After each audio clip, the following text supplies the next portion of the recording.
Kuyog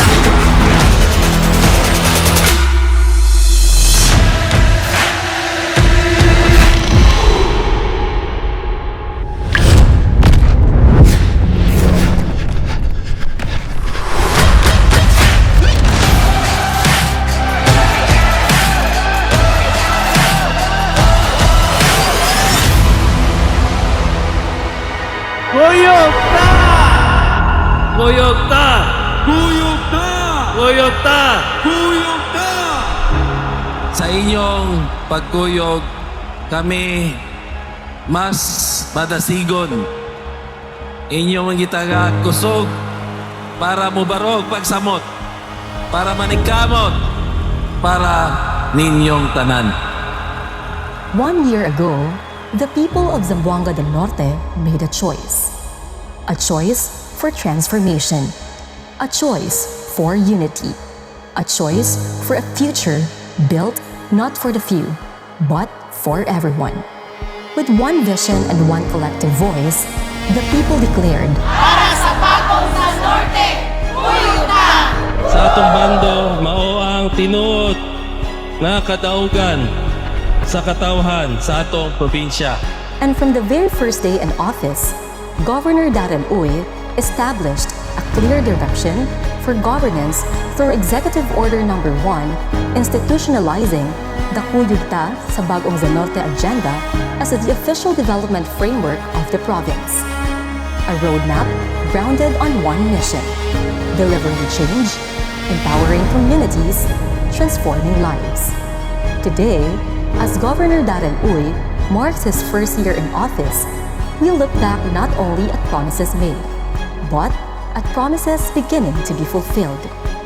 A government that listens, a government that acts, a government that walks hand in hand with the people. Because under Bagong sa Norte, progress is no longer a distant dream.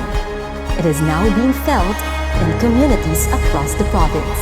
Mga pinalangga kong katawhan sa Zamboanga del Norte, 1 year ago, you entrusted us with a mission to build a Bagong sa Norte founded on unity, compassion, and transformative governance. Today, as we near our first year in office, we look back with gratitude and set our sights forward with even greater determination. This journey was never about one person alone. This is our shared journey.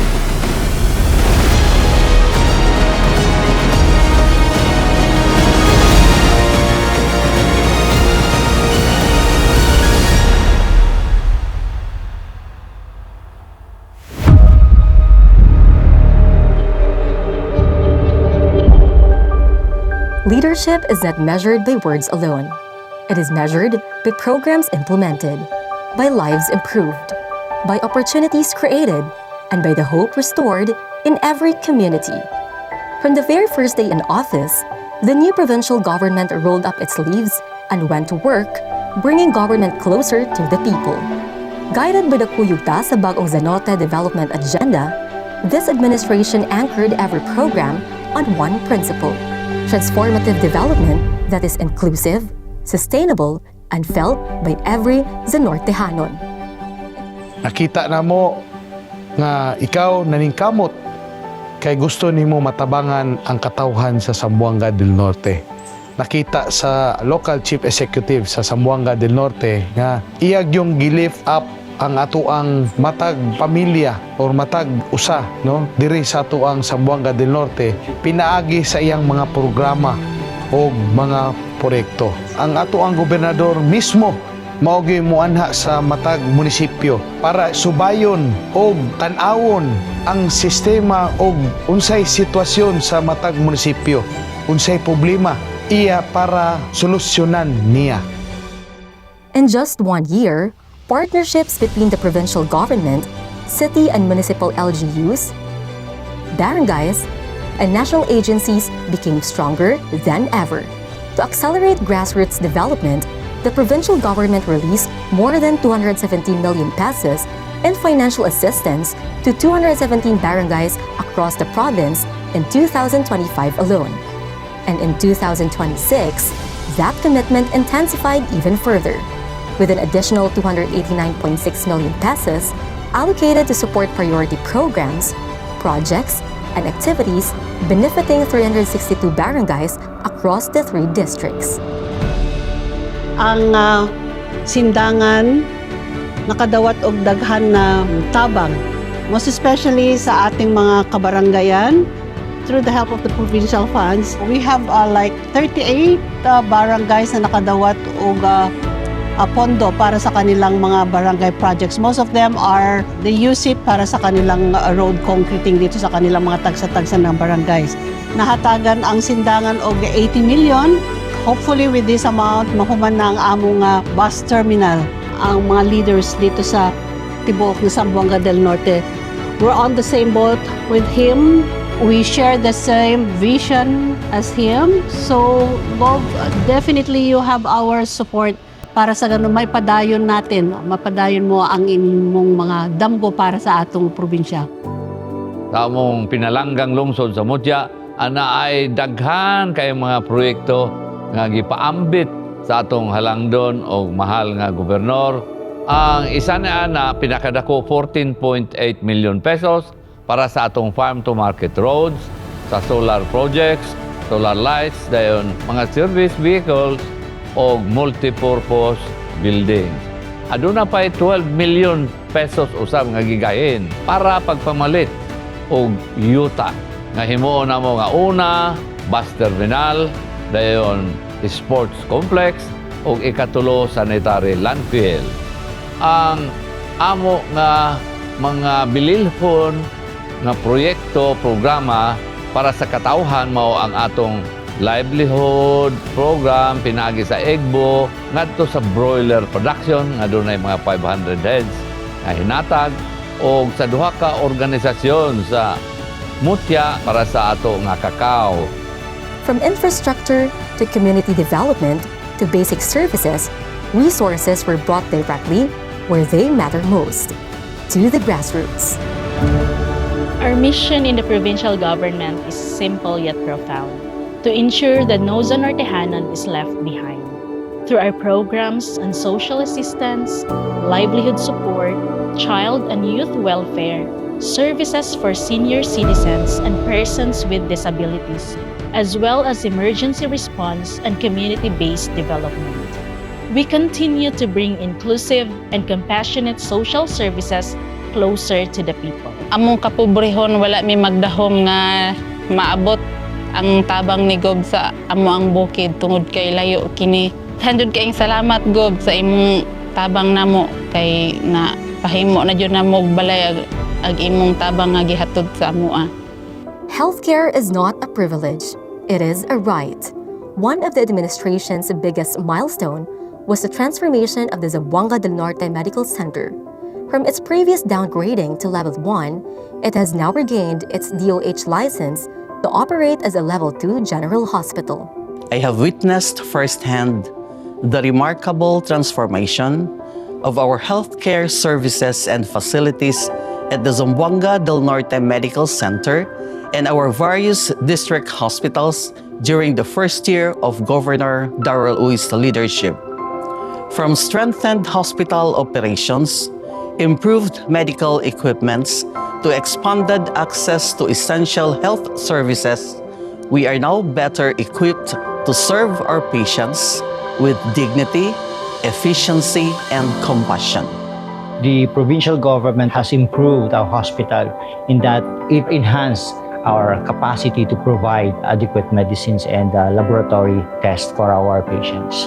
All this related into improvement of our bed occupancy rate, wherein there was an increase of 5%. There was also a decrease in our referral, about 3% of decrease in the referral from our hospital to higher hospital, relating that we can take care of our patients better these days. And also, there was a 7% increase in the discharges with improved condition of our patients. We have made sure that the implementation of PhilHealth benefit packages as well as the MyPIF and then also of YAKAP are being implemented well, wherein it attracts more patients for better services. From July 2025 to April 2026 alone, ZNMC served nearly 48,000 admitted patients, conducted more than 242,000 laboratory tests, performed over 25,000 radiology procedures, and collected more than 11,000 blood units through its blood bank. Its fully equipped 8-station dialysis clinic, TB DOT services, dental care, and physical therapy programs benefited thousands of patients across the province. The provincial government also strengthened its healthcare system through free and hospital medical and surgical missions, where 173 major operations were successfully conducted, while more than 1,500 patients benefited from free consultations and specialized interventions, including cancer care, from specialist doctors from Cebu, Manila, and partner institutions. Medical referral assistance to Cebu and Manila, where 154 patients received support through our dedicated medical team, and the expansion of the Kuyugda Medical ug Serbisyo Caravan, bringing essential healthcare services in far-flung barangays. Through the delivery of integrated health services, we have expanded access to medical care, strengthened preventive and primary healthcare programs, improved hospital services, and brought essential health interventions closer to our communities, especially to the poor and underserved. Through the One-Stop Assistance Center, or OSAC, which is the centralized frontline services hub at the provincial capital, countless families received critical support, including medical referrals and patient transport assistance during their moments of greatest need. Ako adunay problema nga giantos nako sulod sa 2 years na akong maxillary mass. Pagkadungog nako nga si Governor nga motabang sa mga kabos nga sama ka nako nga magpa-opera nga libre. Busa wala ako magdudaw-ha nga biduol ako kaniya. Daghang salamat kanimo Gob nga nakabenepisyo ko sa imo ang programa nga Medical Mission sa Team Kuyugta. Diagnose ako nga adunay gallstone. Sulod sa 8 years na kong giagwanta, tungod kay isa lamang ako ka simple lang nga empleyado, pero kay adunay programa si GovOy nga adunay libre nga opera sa samang sitwasyon nako. So nagpasalamat ako kay na libre o na okay na ang ako ang balatian. Daghang salamat Governor Oy sa imo ang programang medical para sa tanan. Pasalamat ko ni Gov Daryl Oy sa iyang gihatag nga wheelchair. O daghang salamat. Napasalamat nila ni Gov Daryl sa lang tabang nga kas-assistance sa pag-opera nako rito sa Cebu sa Southwestern. Dako kay tabang kanamo. Ug nawalang puso ng akong operasyon. Human ako nabalian sa akong tiil, na ospital ako bali 2 ka semana. O nabalaka kayo ko kung asa mi mangita o ikabayad sa among bill. Pero kaluoy sa Dios nga naara di ay siya nga naghatag og tabang kanako. Nagpasalamat ko dako ni Gov Daryl Oy sa iya ang dakong tabang nagihatag niya kanamo. Gidala mi sa Hospital Vicente Soto para maoperahan ang akong anak. Karon sa iyang kahimtang maayo na kaayo. Magpasalamat ko sa wheelchair o sa kas-assistance nga ihatag namo. Salamat Gov sa imuhang kaayo namo. Kami nagpasalamat sa libreng operasyon sa mata. Nagmalampuson ang operasyon sa among mata, walay na itabo nga kakakulian. Sa Kuyugda, mas hayag ang kaugmaon. Because governance means ensuring that no family is left to suffer alone. Dili nato tugutan nga adunay sa Nortehanon nga dili makaangkon og maayong serbisyo medikal tungod lamang sa kakulang sa kwarta o access sa healthcare. Padayon nato nga gipalambo ang atong sa Norte Medical Center ug mga district hospitals aron mas mapaduol ug mas mapalig-on ang serbisyo panglawas sa katawhan. So, ibalik pud nato ug mas palapdan ang programang ayuda medikal aron mas daghang pamilya pa ang matabangan sa oras sa panginahanglan. The health and well-being of our people remain as one of our highest priorities.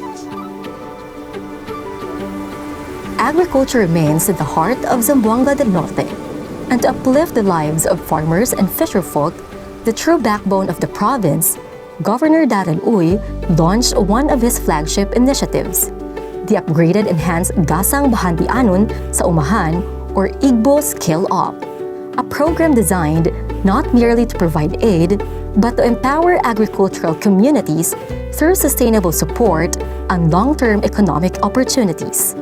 By 2028, the IGBO Skill Up program aims to help at least 3,000 households rise above poverty through resilient and sustainable agricultural enterprises.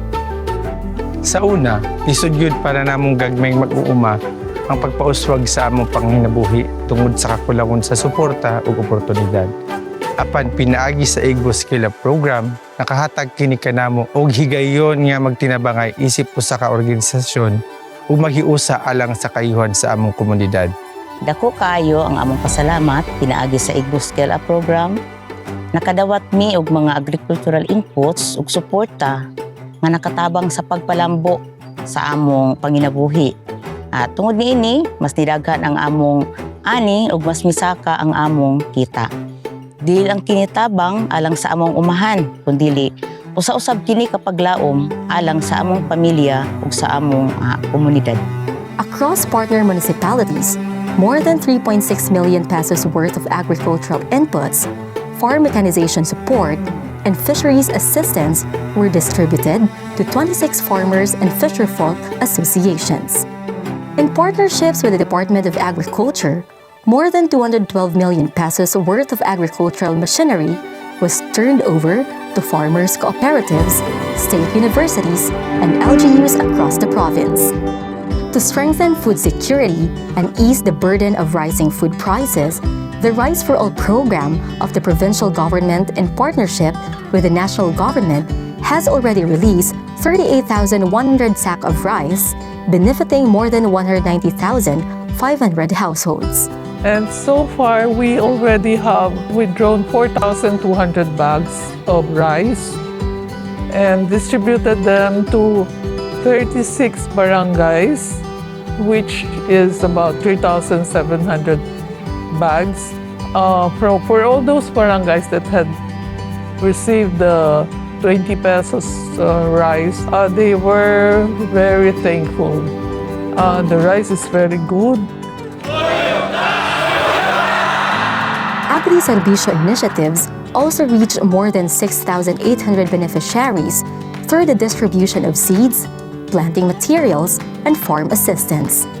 For fisherfolk communities, a modern 62-foot tuna handline fishing boat equipped with navigation and fish detection systems was turned over in Dipolog City, benefiting 70 fisherfolk members and strengthening offshore productivity and safety. Mapasalamaton kami sa among probinsya, ilaban na sa among gobernador. Maningkamot mi, Gob, nga kining inyong gihatag nga ayuda, dili mo mapakyas ini, ug amo gyud kining paningkamutan, aron dagan pang makabenepisyo nga mga mananagat. Under Project Lawa at Binhi, water access, irrigation support, and aquaculture development were expanded to 9 municipalities, benefiting 1,650 partner beneficiaries. Because under Bagong Norte, the farmer is never left behind.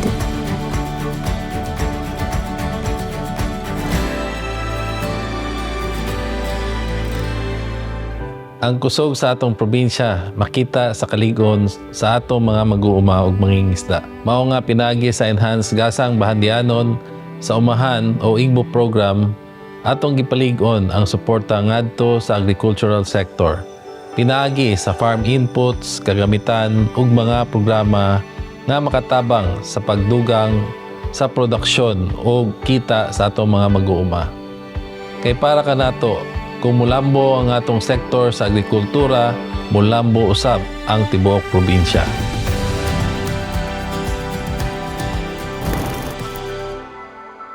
The future of Bagong Norte rests in the hands of its youth.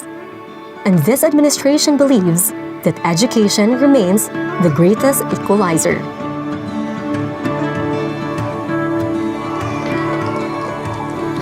The Provincial Scholarship and Educational Assistance or PISEDA program is more than just financial assistance for students. It is the fulfillment of a promise to the people of Zamboanga del Norte. Governor Darrell Uy made the return of the Provincial Scholarship one of his priorities because he believed that no deserving student should be deprived of education simply because of poverty. For the first year of implementation, we will be helping a total of 675 scholars coming from all over the province. This program is an investment in the future of our province. When we help one student finish school, we also help uplift an entire family and community. To further strengthen education, 80 teachers were hired and deployed to various elementary and secondary schools through the local school board's Special Education Fund. Financial barriers were eased, dreams were reignited, and more young people were empowered to continue their education. Para sa kabataan, Toyota! For sports development, Zamboanga del Norte achieved a historic milestone through the unified Zandadaa banner, bringing together Dipolog, Dapitan, and Zamboanga del Norte in the regional athletic competition. Programs supporting children, families, senior citizens, and persons with disabilities were likewise expanded because every child supported today becomes tomorrow's teacher, engineer, entrepreneur, health worker, and leader. Ang edukasyon mauyawi sa mas maayong kaugmaon. Dili nato tugutan nga maputol ang damgo sa usa ka estudyante tungod lamang sa kakulangon sa kapasidad sa pamilya. Atong tabangan ang kapatanunan nga makahuman sa pagskwela aron sila mahimong kabahin sa paglambo sa bagong sa norte. Development must be seen. Development must be felt. Across cities and municipalities, the provincial government accelerated infrastructure development and grassroots support to barangays. Roads improved connectivity.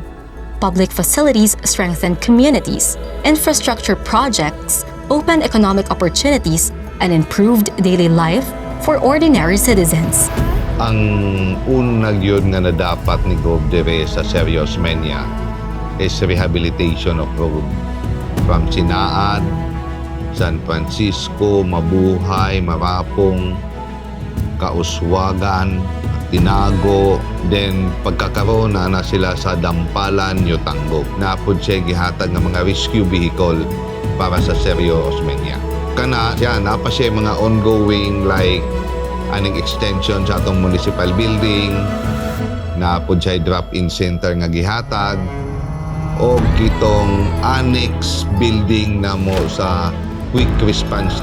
Because progress cannot remain concentrated in urban centers alone. Every barangay deserves development. Every community deserves opportunity. Ang kalambuan kinahanglan makita ug mabati sa katawhan. Mao nga ang atong gipadali ang pag-implementar sa atong grassroots support programs. Lakip na ang infrastructure development projects, kauban ug pinagi sa atong mga barangay ug lungsod. Sa matag proyekto nga atong maimplementar, mas mapaduol nato ang serbisyo ug oportunidad ngadto sa katawhan.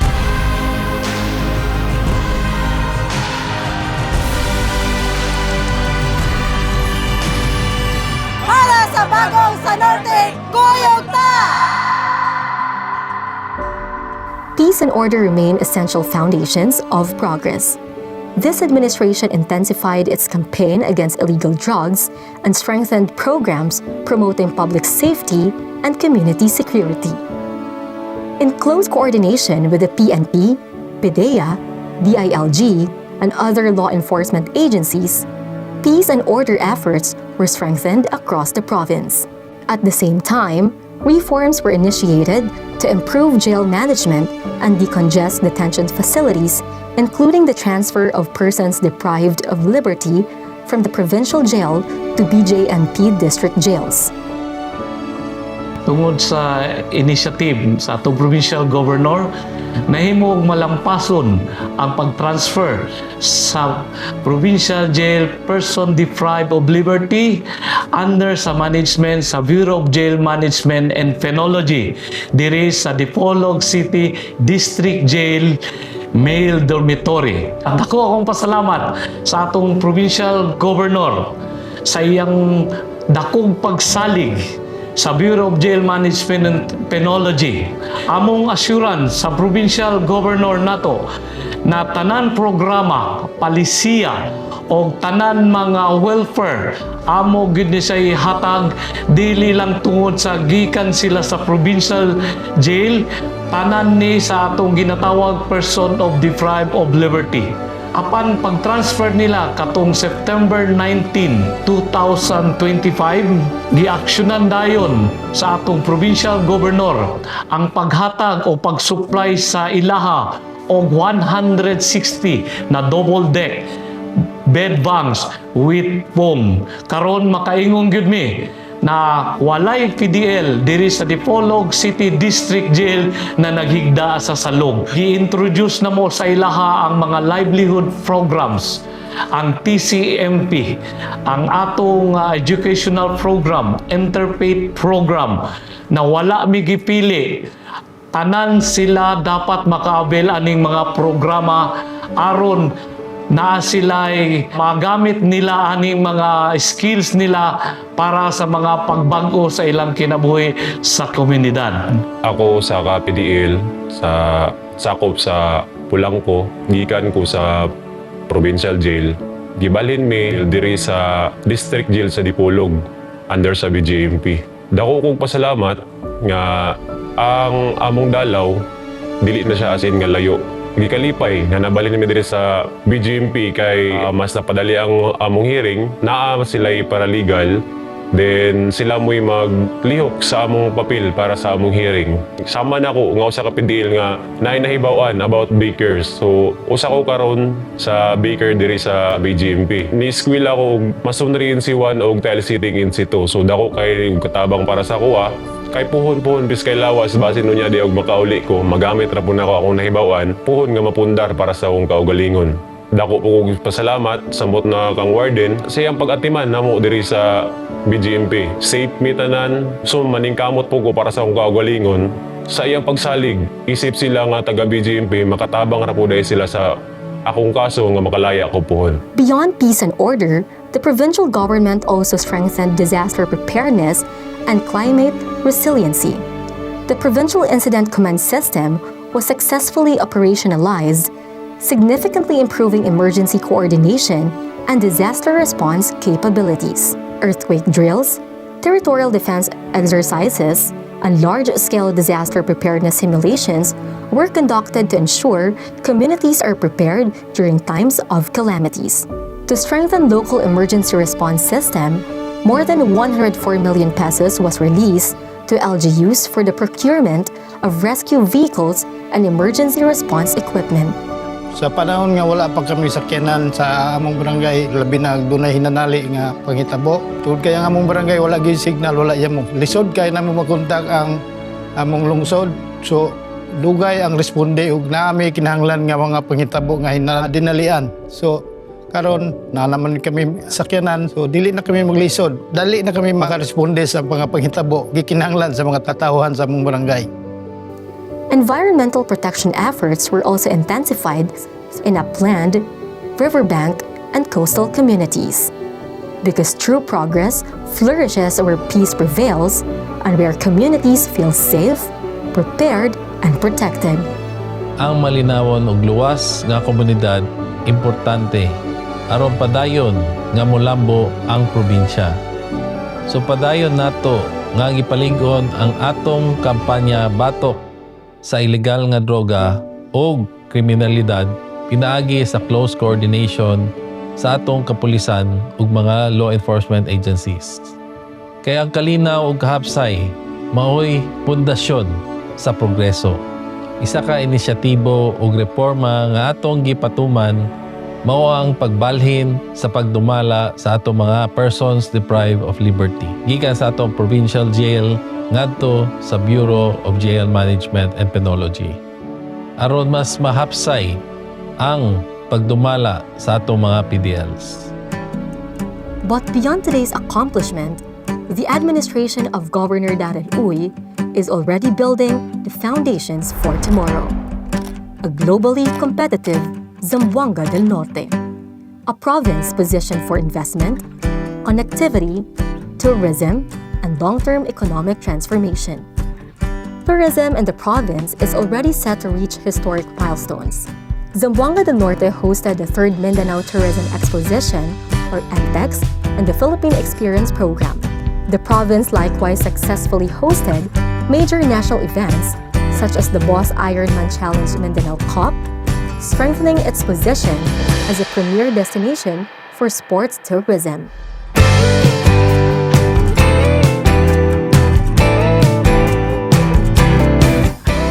Una, dire sa lungsod sa Liloy, nakita nato nga it's very exceptional nga there's a boom in our economy, especially in our tourism industry, wherein a lot of tourists, local tourists from other municipalities and other provinces come over during the weekend.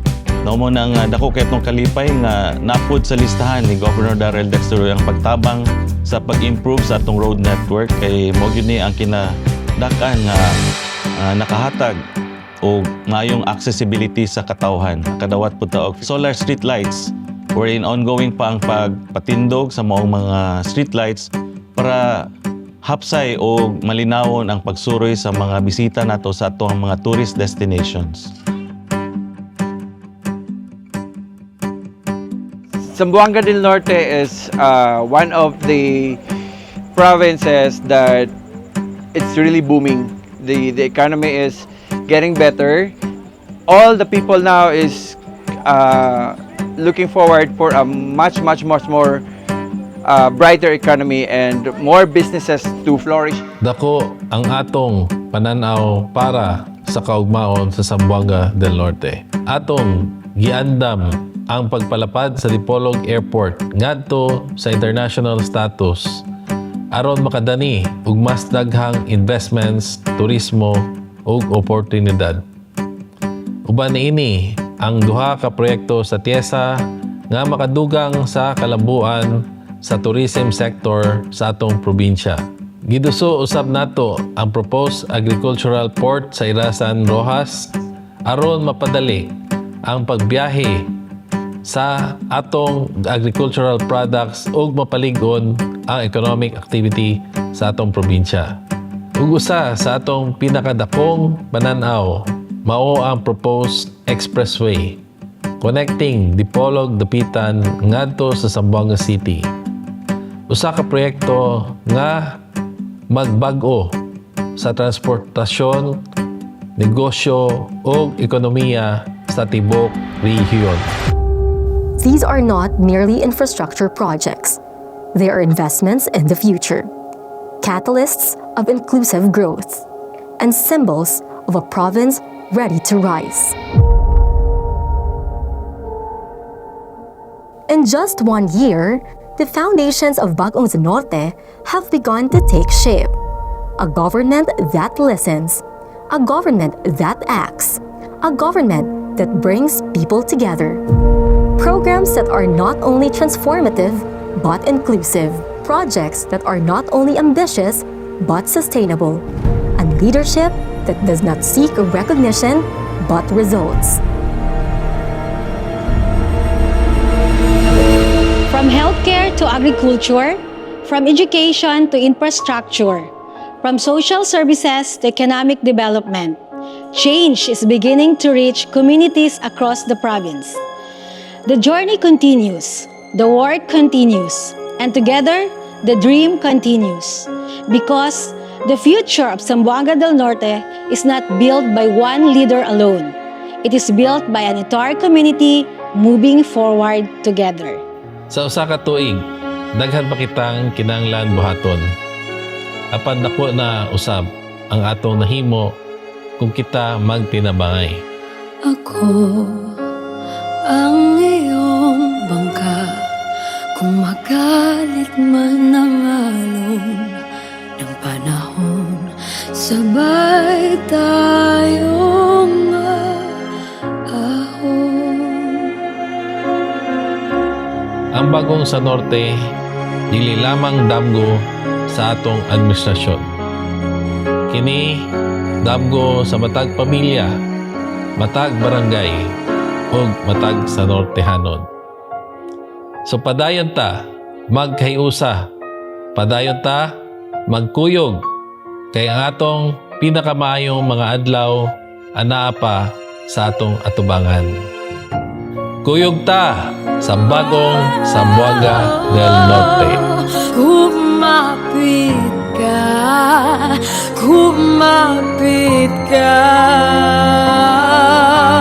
kung wala ka na maintindihan, kung wala ka na magapitan, kumapit ka sa akin, kumapit ka sa akin at di kita bibitawan. Hindi kita pababayaan, hindi kita pababayaan.